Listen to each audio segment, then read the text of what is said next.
What's up, everybody? Are you one of the thousands, if not millions, of people who try every year to lose weight but just can't seem to get those pounds off? Well, I'm going to give you a little bit of my weight loss journey and the struggles I had in the process. And I'm also going to give you some tips that I use myself to overcome those struggles and what you can do to apply that to your lives. I'm also going to give you a little update on my Keto program, which is my 12-week fat loss program while following a ketogenic lifestyle. So stay tuned.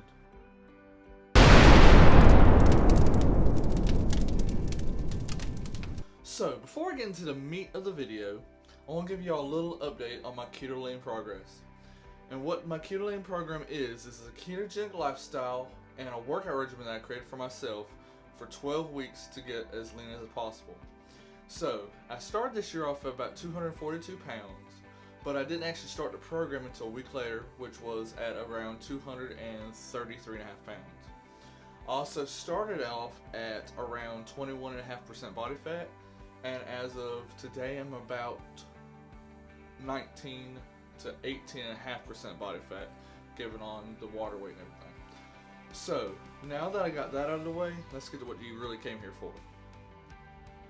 So, I started gaining weight around 7 years old, and that actually followed the death of my grandfather.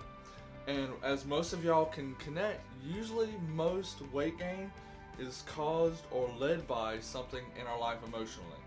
So, around that time is when I started gaining weight, and then around 11 years old, and at this point I was around 175 pounds.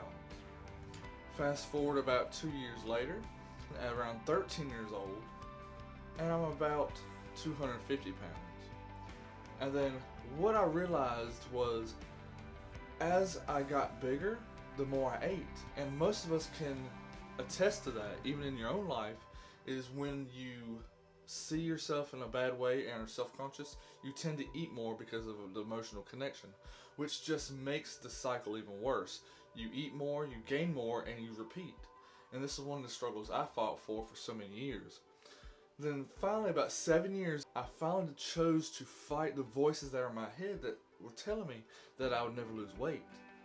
So, in around 2013 is when I chose to go to the gym and start my fitness journey. So, this video is going to cover the 3 biggest struggles I faced during my weight loss journey. I went from around 300 pounds to currently right now at 225 pounds.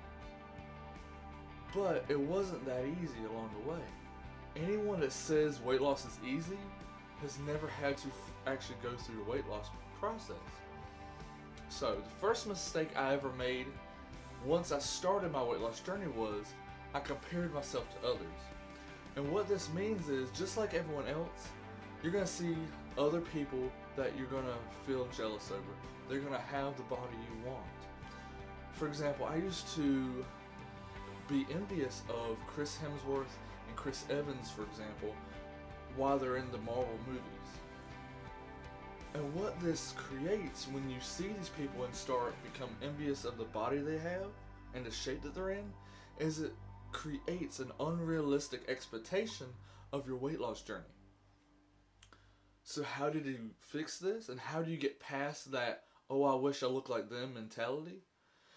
You realize that everyone has their own starting point, and we're going to have different weight loss results.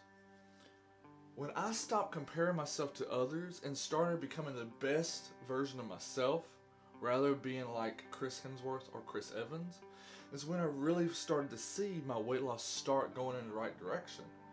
The scale started to go down. So, a little bonus thing is, it's not bad to have a role model. But you need to focus on your own journey rather than compare yourself to others. Only then will you be able to be happy with the results you're getting along the way. Once you start seeing those results in your own happiness and your own mind and your own journey, then as they build up, this win adds to this win, adds to this win, and eventually you start seeing your results faster. So, with that being said, let me give you a dollar amount. $33 billion. According to Boston Medical, that is how much money is spent each year on weight loss products. And yet, 2/3 of Americans are under the category of obesity or being overweight. So, the second mistake and struggle I had during my weight loss journey was my nutrition. Or in other words, I was trying to outwork and out-supplement a bad diet. For those who have not seen my other videos, I am a general manager of a pizza place in my hometown here in North Carolina. So I was eating pizza every day and then going to the gym, taking fat burners, so on and so forth for hours upon end, trying to outwork the bad diet I was eating. And you probably have that too. You have life that hits you. You don't look at what you eat. You go to the fast food restaurant. You go and just eat from the gas station junk food. But the way you get past that is to think about it in this way. What you eat and put into your body is like the gasoline you put into your car.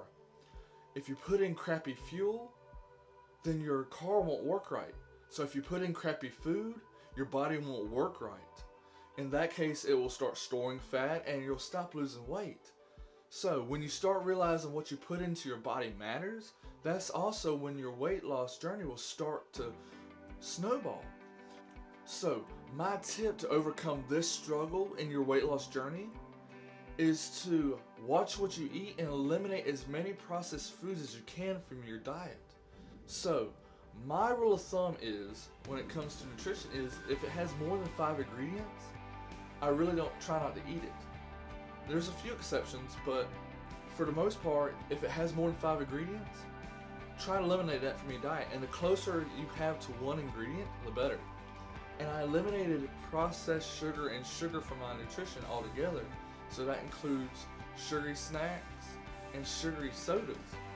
I love water, so that is really one of the biggest things you can do in your weight loss journey is eliminate soda altogether. On the other end of the spectrum, another struggle I had in the nutrition side of this weight loss journey is I was trying not to eat enough calories. I was restricting how much I ate. And what this does is it causes the body to hold on to the stores of fat and muscle that it has, and so you stop losing weight from doing that as well. So eating too much or eating bad foods which add up to a lot of calories and not adding enough or eating enough calories had the same effect on the body overall, is it will make you stop losing weight. So the bonus tip is you got to find a balance between eating enough and eating too much. You have to find that sweet spot, and it's different for everybody. And if you need help finding out what your sweet spot is, comment below and I'll help you out. So before I get to the last struggle I faced in my weight loss journey and how you can overcome the same struggle, hit the subscribe button and don't forget to hit the notification bell so you keep getting more content like this, so you can keep getting the tips and tools you need to be successful in your weight loss journey. Now, if you haven't done that yet, do it right now. So now, let's get to the third mistake. And the third mistake I made on my weight loss journey was inconsistency.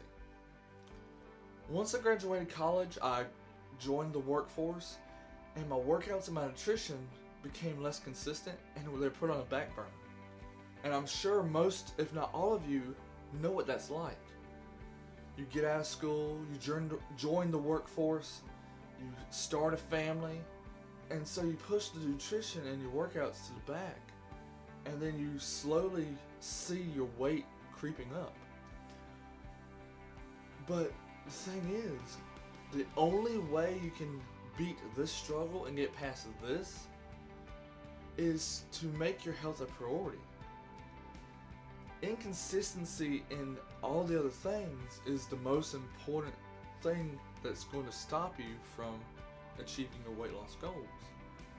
You can have good nutrition and you can have good workouts, but if you're not consistent with them for the rest of your life, if you just do them for 2 months and then stop, you're going to be back to where you started.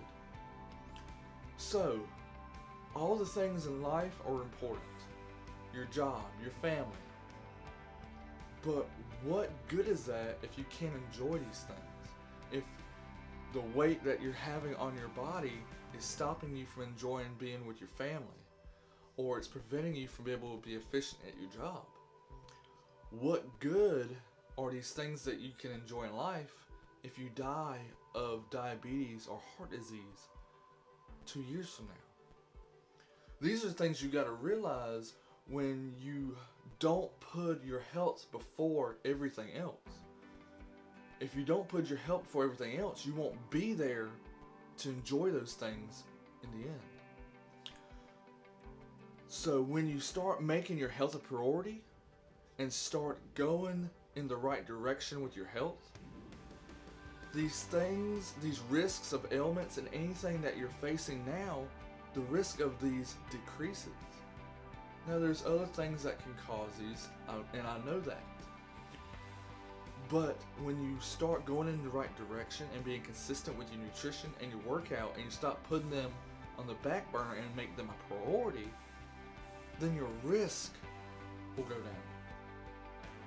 So my bonus tip to get this and assure you make this a priority in your life is you need to block out time each day to focus on your health when it comes to your nutrition and your exercise.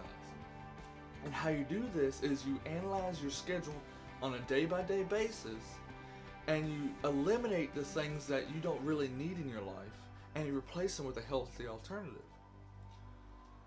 It was said by John Lillane, who is a bodybuilder known as the Godfather of Fitness, and he said, your health account, your bank account, they're the same thing.